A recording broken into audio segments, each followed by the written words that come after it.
اندر زگر کی فوج کا شمار نہیں ہو سکتا تھا۔ اپنی باقاعدہ فوج کے علاوہ اس نے بکر بن وائل کے معلوم نہیں کتنے ہزار عیسائی اپنی فوج میں شامل کر لیے تھے۔ ان میں پیادہ بھی تھے اور سوار بھی۔ اس فوج میں مزید اضافہ کوچ کے دوران اس طرح ہوا کہ جنگ دریا میں آتش پرستوں کے جو فوجی مسلمانوں سے شکست کھا کر بھاگے تھے وہ ابھی تک قدم گھسیٹتے مدائن کو جا رہے تھے۔ وہ صرف تھکن کے مارے ہوئے نہیں تھے، ان پر مسلمانوں کی دہشت بھی طاری تھی۔ پسپائی کے وقت مسلمانوں کے ہاتھوں ان کی فوج کا قتل عام ہوا تھا۔ انہوں نے کشتیوں میں سوار ہو کر بھاگنے کی کوشش کی تھی، اس لیے وہ خالد رضی اللہ عنہ کے مجاہدین کے لیے بڑا آسان شکار ہوئے تھے۔ اس بھگدڑ میں جو کشتیوں میں سوار ہو گئے تھے ان پر مجاہدین نے تیروں کا مے برسا دیا تھا۔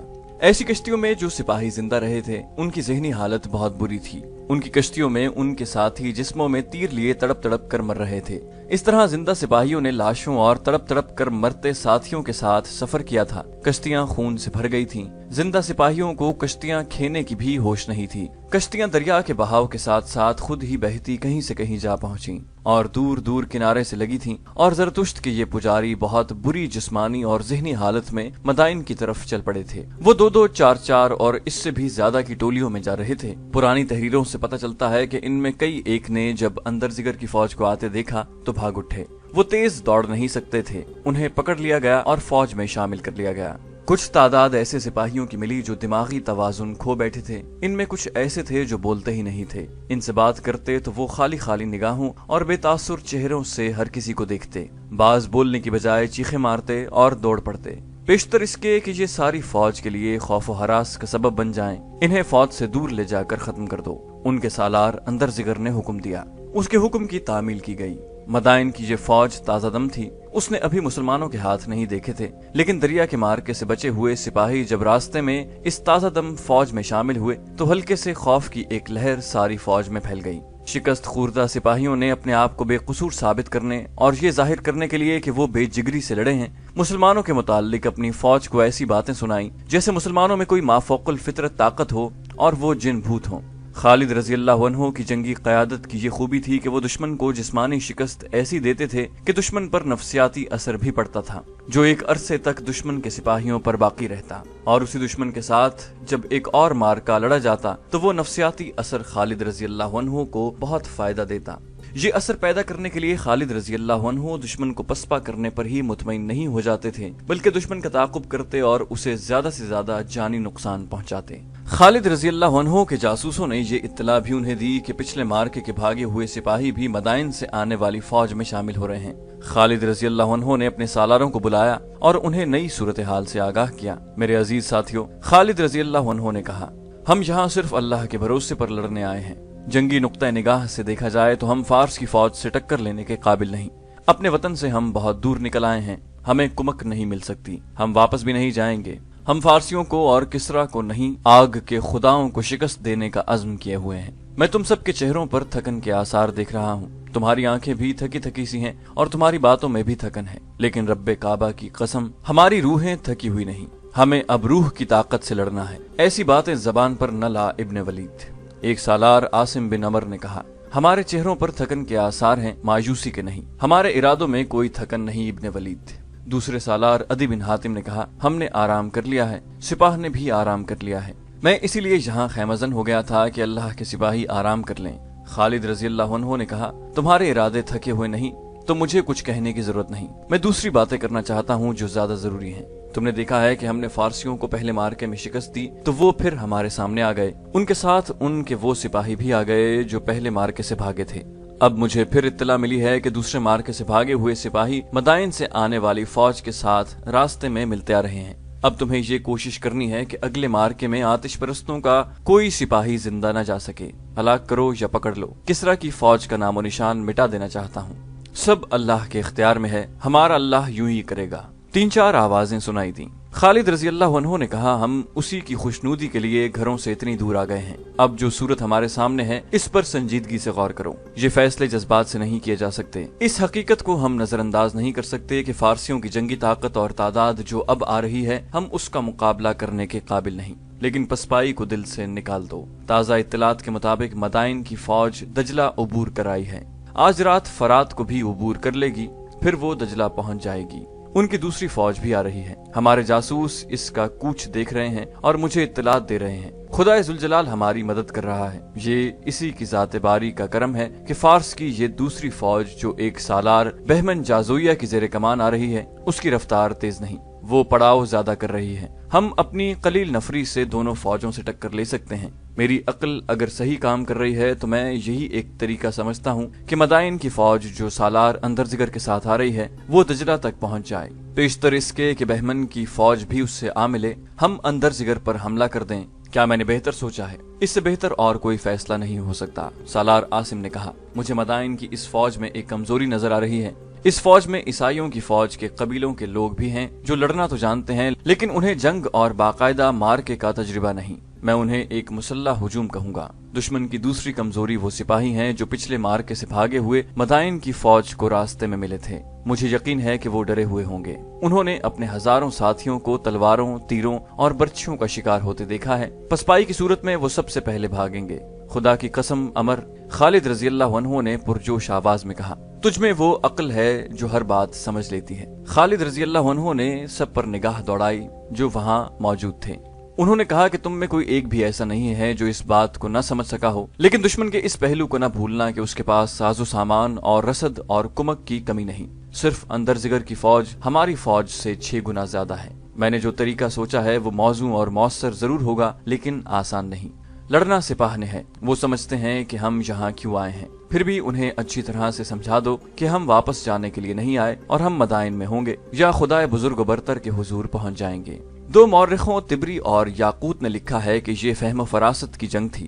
اگر تعداد اور ساز و سامان اور دیگر جنگی احوال اور کوائف کو دیکھا جاتا تو آتش پرستوں اور مسلمانوں کا کوئی مقابلہ نہیں تھا۔ خالد رضی اللہ عنہ کا چہرہ اترا ہوا تھا، ان کی راتیں گہری سوچ میں گزر رہی تھیں۔ خیمہ گاہ میں وہ چلتے چلتے رک جاتے اور گہری سوچ میں کھو جاتے۔ انہیں زمین پر بیٹھ کر انگلی سے مٹی پر لکیریں ڈالتے ہوئے بھی دیکھا گیا۔ خالد رضی اللہ عنہ کے سامنے سب سے بڑا مسئلہ یہ تھا کہ وہ آتش پرستوں سے فیصلہ کن مارکا لڑے بغیر واپس نہ آنے کا عہد کر چکے تھے۔ انہوں نے حسب معمول اپنی فوج کو 2 حصوں میں تقسیم کیا۔ پہلے کی طرح دائیں اور بائیں پہلوؤں پر سالار عاصم بن عمر اور سالار عدی بن حاتم کو رکھا۔ اپنے ساتھ انہوں نے صرف 1500 نفری رکھی جن میں پیدل تھے اور گھڑ سوار بھی۔ اس تقسیم کے بعد انہوں نے کوچ کا حکم دیا۔ یہ حکم انہوں نے جاسوس کی اس اطلاع کے مطابق دیا کہ اندرزگر کی فوج دریائے فرات عبور کر رہی ہے۔ خالد رضی اللہ عنہ نے اپنی رفتار ایسی رکھی کہ آتش پرست دجلہ میں جو ہی پہنچے وہ اس کے سامنے ہوں۔ یہ جنگی فہم و فراست کا غیر معمولی مظاہرہ تھا۔ ایسا ہی ہوا جیسے انہوں نے سوچا تھا۔ اندرزگر کی فوج دجلہ پہنچی تو اسے خیمہ گاڑنے کا حکم ملا کیونکہ اسے بہمن کی فوج کا انتظار کرنا تھا۔ فوج اتنے لمبے سفر کی تھکی ہوئی خیمے گاڑنے لگی اور اس کے ساتھ ہی شور بپا ہو گیا کہ بہمن جازویہ کی فوج آ رہی ہے۔ تمام سپاہ اس کے استقبال میں خوشی کا شور و غل مچانے لگی، لیکن یہ شور اچانک خاموش ہو گیا۔ یہ مدینہ کی فوج ہے، کسی نے بلند آواز سے کہا اور اس کے ساتھ یہ کئی آوازیں سنائی تیں، دشمن آ گیا ہے، تیار ہوشیار۔ اندرزگر گھوڑے پر سوار آگے گیا اور اچھی طرح دیکھا۔ یہ خالد رضی اللہ عنہ کی فوج تھی اور جنگی ترتیب میں رہ کر پڑاؤ ڈال رہی تھی۔ یہ فوج خیمے نہیں گاڑ رہی تھی، جس کا مطلب یہ تھا کہ مسلمان لڑائی کے لیے تیار ہیں۔ سالار اعلیٰ اندرزگر کو ایک سالار نے کہا، ہماری دوسری فوج نہیں پہنچی، معلوم ہوا ہے کہ وہ ابھی دور ہے، ورنہ ہم ان مسلمانوں کو ابھی کچل ڈالتے۔ یہ تیار ہیں اور ہماری سپاہ تھکی ہوئی ہے۔ کیا تم نہیں دیکھ رہے کہ ان کی تعداد کتنی تھوڑی ہے؟ اندرزگر نے کہا، بمشکل 10,000 ہوں گے، میں انہیں چیونٹیوں سے زیادہ کچھ نہیں سمجھتا۔ ان کے گھڑ سوار دستے کہاں ہیں؟ کہاں ہو سکتے ہیں؟ اس کے سالار نے کہا، کھلا میدان ہے، جو کچھ ہے صاف نظر آ رہا ہے۔ معلوم ہوتا ہے کہ ہمارے سالاروں کو اور کمانداروں کو ایک ایک کے 6 نظر آ رہے ہیں۔ اندرزگر نے کہا، شکست کھا کر بھاگنے والوں نے مدائن میں بتایا تھا کہ مسلمانوں کا سالار بڑا زبردست ہے اور اس کے سوار لڑنے کے اتنے ماہر ہیں کہ کسی کو ہاتھ نہیں آتے۔ مجھے تو ان کا سالار کہیں نظر نہیں آ رہا، ہمیں جھوٹی اطلاعیں دی گئی ہیں۔ سالار نے کہا، ہم بہمن کا انتظار نہیں کریں گے، اس کے آنے تک ہم ان مسلمانوں کو ختم کر چکے ہوں گے۔ مورخوں نے لکھا ہے کہ مسلمانوں کے گھڑ سوار وہاں نہیں تھے، وہی تھوڑے سے سوار تھے جو پیادوں کے ساتھ تھے، یا خالد رضی اللہ عنہ کے ساتھ کچھ گھڑ سوار محافظ تھے۔ آتش پرستوں کے حوصلے بڑھ گئے۔ اندرزگر کے لیے یہ فتح بڑی آسان تھی۔ خالد رضی اللہ عنہ نے اتنی تھوڑی سی نفری کے ساتھ اتنے بڑے لشکر کے سامنے آ کر غلطی کی تھی۔ جس میدان میں دونوں فوجیں آمنے سامنے کھڑی تھیں وہ ہموار میدان تھا۔ اس کے دائیں اور بائیں 2 بلند ٹیکریاں تھیں۔ ایک ٹیکری آگے جا کر مڑ گئی، اس کے پیچھے ایک اور ٹیکری تھی۔ خالد رضی اللہ عنہ نے اپنی فوج کو جنگی ترتیب میں کر رکھا تھا۔ ادھر آتش پرست بھی جنگی ترتیب میں ہو گئے اور دونوں فوجوں کے سالار ایک دوسرے کا جائزہ لینے لگے۔ خالد رضی اللہ عنہ نے دیکھا کہ آتش پرستوں کے پیچھے دریا تھا، لیکن اندرزگر نے اپنی فوج کو دریا سے تقریباً 1 میل دور رکھا تھا۔ آتش پرستوں کے پہلے سالاروں نے اپنا عقب دریا کے بہت قریب رکھا تھا تاکہ عقب محفوظ رہے، لیکن اندرزگر نے اپنے عقب کی اتنی احتیاط نہ کی۔ اسے یقین تھا کہ یہ مٹھی بھر مسلمان اس کے عقب میں آنے کی جرات نہیں کریں گے۔ اندرزگر نے اپنے سپاہ سے خطاب کیا، زرتشت کے پجاریوں، یہ ہیں وہ مسلمان جن سے ہمارے ساتھیوں نے شکست کھائی ہے، انہیں اپنی آنکھوں سے دیکھ لو۔ کیا ان سے شکست کھا کر تم ڈوب نہیں مرو گے؟ کیا تم انہیں فوج کہو گے؟ یہ ڈاکوؤں اور لٹیروں کا گروہ ہے، ان میں سے کوئی ایک بھی زندہ نہ جائے۔ وہ دن یوں ہی گزر گیا۔ سالار ایک دوسرے کی فوج کو دیکھتے اور اپنی اپنی فوج کی ترتیب سیدھی کرتے رہے۔ اگلے روز خالد رضی اللہ عنہ نے اپنی فوج کو حملے کا حکم دے دیا۔ فارس کی فوج تہ در تہ کھڑی تھی۔ مسلمانوں کا حملہ تیز اور شدید تھا، لیکن دشمن کی تعداد اتنی زیادہ تھی کہ مسلمانوں کو پیچھے ہٹنا پڑا۔ دشمن نے اپنی اگلی صف کو پیچھے کر کے تازہ دم سپاہیوں کو آگے کر دیا۔ خالد رضی اللہ عنہ نے ایک اور حملے کے لیے اپنے چند ایک دستوں کو بھیجا۔ گھمسان کا مارکا رہا، لیکن مسلمانوں کو پیچھے ہٹنا پڑا۔ آتش پرستوں کی تعداد زیادہ تھی اور وہ نیم ذرہ پوش بھی تھے۔ مسلمانوں کو یوں محسوس ہوا جیسے وہ ایک دیوار سے ٹکرا کر واپس آ گئے ہوں۔ خالد رضی اللہ عنہ نے کچھ دیر اور حملے جاری رکھے، مگر مجاہدین تھکن محسوس کرنے لگے۔ متعدد مجاہدین زخمی ہو گئے۔ خالد رضی اللہ عنہ نے اس خیال سے کہ ان کی فوج حوصلہ نہ ہار بیٹھے، خود حملے کے لیے سپاہیوں کے ساتھ جانے لگے۔ اس سے مسلمانوں کا جذبہ تو قائم رہا، لیکن ان کے جسم شل ہو گئے۔ آتش پرست ان پر قہقہے لگا رہے تھے۔ اس وقت تک مسلمانوں نے خالد رضی اللہ عنہ کی زیر کمان جتنی لڑائیاں لڑی تھیں، ان میں یہ پہلی لڑائی تھی جس میں مسلمانوں میں اپنے سالار کے خلاف احتجاج کیا۔ احتجاج دبا دبا سا تھا، لیکن فوج میں بے اطمینانی صاف نظر آنے لگی۔ خالد رضی اللہ عنہ جیسے عظیم سالار کے خلاف سپاہیوں کی بے اطمینانی عجیب سی تھی۔ وہ پوچھتے تھے کہ اپنا سوار دستہ کہاں ہے۔ وہ محسوس کر رہے تھے کہ خالد رضی اللہ عنہ اپنے مخصوص انداز سے نہیں لڑ رہے۔ خالد رضی اللہ عنہ سپاہیوں کی طرح ہر حملے میں آگے جاتے تھے، پھر بھی ان کے سپاہیوں کو کسی کمی کا احساس ہو رہا تھا۔ دشمن کی اتنی زیادہ نفری دیکھ کر بھی مسلمانوں کے حوصلے ٹوٹتے جا رہے تھے۔ انہیں شکست نظر آنے لگی۔ آتش پرستوں نے ابھی ایک بھی ہلہ نہیں بولا تھا۔ اندرزگر مسلمانوں کو تھکا کر حملہ کرنا چاہتا تھا۔ مسلمان تھک چکے تھے۔ خالد رضی اللہ عنہ اپنی فوج کی یہ کیفیت دیکھ رہے تھے، اسی لیے انہوں نے حملے روک دیے تھے۔ وہ سوچ ہی رہے تھے کہ اب کیا چالیں چلیں کہ آتش پرستوں کی طرف سے ایک دیو ہیکل آدمی سامنے آیا اور اس نے مسلمانوں کو للکار کر کہا کہ جس میں میرے مقابلے کی ہمت ہے آگے آ جائے۔ یہ 1000 مرد پہلوان اور تیغزن تھا۔ فارس میں 1000 مرد کا لقب اس جنگجو پہلوان کو دیا جاتا تھا جسے کوئی شکست نہیں دے سکتا۔ 1000 مرد کا مطلب تھا کہ یہ آدمی 1000 آدمیوں کے برابر ہے۔ اندرزگر اس دیو کو آگے کر کے مسلمانوں کا تماشا دیکھنا چاہتا تھا۔ مسلمانوں میں اس کے مقابلے میں اترنے والا کوئی نہیں تھا۔ خالد رضی اللہ عنہ گھوڑے سے کود کر اترے، تلوار نکالی اور 1000 مرد کے سامنے جا پہنچے۔ کچھ دیر دونوں کی تلواریں ٹکراتی رہیں اور دونوں پینترے بدلتے رہے۔ آتش پرست پہلوان مست بھینسا لگتا تھا۔ اس میں اتنی طاقت تھی کہ اس کا ایک وار انسان کے 2 حصے کر دے۔ خالد رضی اللہ عنہ نے یہ طریقہ اختیار کیا کہ وار کم کر دیے، اسے وار کرنے کا موقع دیتے رہے تاکہ وہ تھک جائے۔ اس پر انہوں نے یہ ظاہر کیا جیسے وہ خود تھک کر چور ہو گئے ہوں۔ ایرانی پہلوان خالد رضی اللہ عنہ کو کمزور اور تھکا ہوا آدمی سمجھ کر ان کے ساتھ کھیلنے لگا۔ کبھی تلوار گھما کر، کبھی اوپر سے نیچے کو وار کرتا اور کبھی وار کرتا اور ہاتھ روک لیتا۔ وہ تنزیہ کلامی بھی کر رہا تھا۔ وہ اپنی طاقت کے گھمنڈ میں لاپرواہ سا ہو گیا۔ ایک بار اس نے تلوار یوں گھمائی جیسے خالد رضی اللہ عنہ کی گردن کاٹ دے گا۔ خالد رضی اللہ عنہ یہ وار اپنی تلوار پر روکنے کی بجائے تیزی سے پیچھے ہٹ گئے۔ پہلوان کا وار خالی گیا تو وہ گھوم گیا۔ اس کا پہلو خالد رضی اللہ عنہ کے آگے ہو گیا۔ خالد رضی اللہ عنہ اسی کے انتظار میں تھے۔ انہوں نے نوک کی طرف سے پہلوان کے پہلو میں تلوار کا اس طرح وار کیا کہ برچھی کی طرح تلوار اس کے پہلو میں اتار دی۔ وہ گرنے لگا تو خالد رضی اللہ عنہ نے اس کے پہلو سے تلوار کھینچ کر ایسا ہی ایک اور وار کیا اور تلوار اس کے پہلو میں دور اندر تک لے گئے۔ پہلوان گرا اور مر گیا۔ اس انفرادی مارکے نے مسلمانوں کے حوصلے میں جان ڈال دی۔ آتش پرست سالار اندرزگر نے بھانپ لیا تھا کہ مسلمان تھک گئے ہیں، چنانچہ اس نے حملے کا حکم دے دیا۔ اسے بجا طور پر اپنی فتح کی پوری امید تھی۔ یہ آتش پرست سمندر کی موجوں کی طرح آئے، مسلمانوں کو اب کچلے جانا تھا۔ انہوں نے اپنی جانیں بچانے کے لیے بے جگری سے مقابلہ کیا۔ ایک ایک مسلمان کا مقابلہ 10-10 12-12 آتش پرستوں سے تھا۔ اب ہر مسلمان ذاتی جنگ لڑ رہا تھا، اس کے باوجود انہوں نے ڈسپلن کا دامن نہ چھوڑا اور بھگدڑ نہ مچنے دی۔ اس موقع پر بھی سپاہیوں کو خیال آیا کہ خالد رضی اللہ عنہ اپنے پہلوؤں کو اس طریقے سے کیوں نہیں استعمال کرتے جو ان کا مخصوص طریقہ تھا۔ خالد رضی اللہ عنہ خود سپاہیوں کی طرح لڑ رہے تھے اور ان کے کپڑوں پر خون تھا جو ان کے کسی زخم سے نکل رہا تھا۔ چونکہ ایرانیوں کی نفری زیادہ تھی، اس لیے جانی نقصان انہی کا زیادہ ہو رہا تھا۔ اندر زگر نے اپنے دستوں کو پیچھے ہٹا لیا اور تازہ دم دستوں سے دوسرا حملہ کیا۔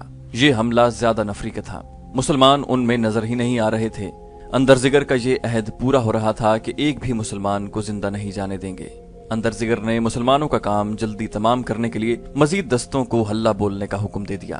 اب تو مسلمانوں کے لیے بھاگ نکلنا بھی ممکن نہ رہا، وہ اب زخمی شیروں کی طرح لڑ رہے تھے۔ خالد رضی اللہ عنہ اس معرکے سے آگے نکل گئے تھے، ان کا علم بردار ان کے ساتھ تھا۔ انہوں نے علم اپنے ہاتھ میں لے کر اوپر کیا اور ایک بار دائیں اور ایک بار بائیں کیا، پھر علم بردار کو دے دیا۔ یہ ایک اشارہ تھا۔ اس کے ساتھ ہی میدان جنگ کے پہلوؤں میں جو ٹیکریاں تھیں ان میں سے 2000 گھڑ سوار نکلے۔ ان کے ہاتھوں میں برچھیاں تھیں جو انہوں نے آگے کر لیں۔ گھوڑے سرپٹ دوڑے آ رہے تھے۔ وہ ایک ترتیب میں ہو کر آتش پرستوں کے عقب میں آ گئے۔ جنگ کے شور و غل میں آتش پرستوں کو اس وقت پتا چلا کہ ان کے عقب پر حملہ ہو گیا ہے جب مسلمانوں کے گھڑ سوار ان کے سر پر آ گئے۔ یہ تھے مسلمانوں کے وہ دستے جنہیں اندر زگر ڈھونڈ رہا تھا۔ خود خالد رضی اللہ عنہ کی سپاہ پوچھ رہی تھی کہ اپنے سوار دستے کہاں ہیں۔ خالد رضی اللہ عنہ نے اپنی نفری کی کمی اور دشمن کی نفری کی افراد دیکھ کر یہ طریقہ اختیار کیا کہ رات کو تمام گھڑ سواروں کو ٹیکری کے عقب میں اس ہدایت کے ساتھ بھیج دیا کہ اپنی فوج کو بھی پتہ نہ چل سکے۔ ان کے علم کے دائیں بائیں ہلنے کا اشارہ مقرر کیا تھا۔ گھوڑوں کو ایسی جگہ چھپایا گیا تھا جو دشمن سے 1.5 میل کے لگ بھگ دور تھی۔ وہاں سے گھوڑوں کے ہنہنانے کی آواز دشمن تک نہیں پہنچ سکتی تھی۔ ایک روایت یہ بھی ہے کہ رات کو گھوڑوں کے منہ باندھ دیے گئے تھے۔ ان 2000 گھڑ سواروں کے کماندار بسر بن ابی رحم اور سعید بن مرہ تھے۔ جب صبح لڑائی شروع ہوئی تھی تو ان دونوں کے کمانداروں نے گھڑ سواروں کو پابرکاب کر دیا اور خود ایک ٹیکری پر کھڑے ہو کر اشارے کا انتظار کرتے رہے۔ آتش پرستوں پر عقب سے قیامت ٹوٹی تو خالد رضی اللہ عنہ نے اگلی چال چلی جو پہلے سے طے کی ہوئی تھی۔ پہلوؤں کے سالاروں عاصم بن عمر اور عدی بن حاتم نے لڑتے ہوئے بھی اپنے آپ کو بچا کر رکھا ہوا تھا۔ انہیں معلوم تھا کہ کیا کرنا ہے۔ جب گھڑ سواروں نے دشمن پر عقب سے حلہ بول دیا تو پہلوؤں کے ان دونوں سالاروں نے اپنے اپنے پہلو پھیلا کر آتش پرستوں کو گھیرے میں لے لیا۔ دشمن کو دھوکہ دینے کے لیے خالد رضی اللہ عنہ نے اپنا ریزرو دستہ بھی مارکے میں پہلے ہی جھونک دیا تھا۔ آتش پرستوں کے فتح کے نعرے آہو بقا میں تبدیل ہو گئے۔ مسلمان گھڑ سواروں کی برچھیاں انہیں کاٹتی اور گراتی جا رہی تھیں۔ دشمن میں بھگدڑ تو ان ہزاروں عیسائیوں نے مچائی جنہیں جنگ کا تجربہ نہیں تھا، اور اس بھگدڑ میں اضافہ دشمن کے ان سپاہیوں نے کیا جو پہلے مارکے سے بھاگے ہوئے تھے۔ وہ جانتے تھے کہ مسلمان کسی کو زندہ نہیں چھوڑیں گے۔ اب مسلمانوں کے نعرے گرج رہے تھے۔ جنگ کا پانسا ایسا پلٹا کہ زرتشت کی آگ سرد ہو گئی۔ بعض مورخوں نے لکھا ہے کہ دجلہ کے مارکے کو دجلہ کا جہنم لکھا ہے۔ آتش پرستوں کے لیے یہ مارکا جہنم سے کم نہ تھا۔ اتنا بڑا لشکر ڈلی ہوئی بھیڑ بکریوں کی صورت اختیار کر گیا۔ وہ بھاگ رہے تھے، کٹ رہے تھے، گھوڑوں تلے روندے جا رہے تھے۔ مورخوں نے لکھا ہے کہ اندر زگر زندہ بھاگ گیا، لیکن مدائن کی طرف جانے کی بجائے اس نے صحرا کا رخ کیا۔ اسے معلوم تھا کہ اگر وہ واپس آ گیا تو ارد شیر اسے جلاد کے حوالے کر دے گا۔ وہ صحرا میں بھٹکتا رہا اور بھٹک بھٹک کر مر گیا۔ دوسرے آتش پرست سالار بہمن جازویہ کی فوج ابھی تک دجلہ نہیں پہنچی تھی۔ مسلمانوں کو ایسا ہی ایک مارکا اور لڑنا تھا۔ آتش پرستوں کے دوسرے سالار بہمن جازویہ کو بھی دجلہ پہنچنا تھا اور کسرا اردشیر کے مطابق اس کے لشکر کو اپنے ساتھی سالار اندر زگر کے لشکر کے ساتھ مل کر خالد رضی اللہ عنہ کے لشکر پر حملہ کرنا تھا، مگر وہ دجلہ سے کئی میل دور تھا اور اسے یقین تھا کہ وہ اور اندر زگر مسلمانوں کو تو کچل ہی دیں گے، جلدی کیا ہے۔ اس کا لشکر آخری پڑاؤ سے چلنے لگا تو 4-5 سپاہی پڑاؤ میں داخل ہوئے۔ ان میں 2 زخمی تھے اور جو زخمی نہیں تھے ان کی سانسیں پھولی ہوئی تھیں۔ تھکن اتنی کہ وہ قدم گھسیٹ رہے تھے۔ چہروں پر خوف اور شب بیداری کے تاثرات تھے اور ان تاثرات پر دھول کی تہ چڑی ہوئی تھی۔ کون ہو تم؟ ان سے پوچھا گیا۔ کہاں سے آ رہے ہو؟ ہم سالار اندر زگر کے لشکر کے سپاہی ہیں۔ ان میں سے ایک نے تھکن اور خوف سے کانپتی ہوئی آواز میں کہا، سب مارے گئے ہیں۔ دوسرے نے کہا، وہ انسان نہیں ہے۔ ایک اور کراہتے ہوئے بولا، تم نہیں مانو گے، تم یقین نہیں کرو گے دوستو، یہ جھوٹ بولتے ہیں۔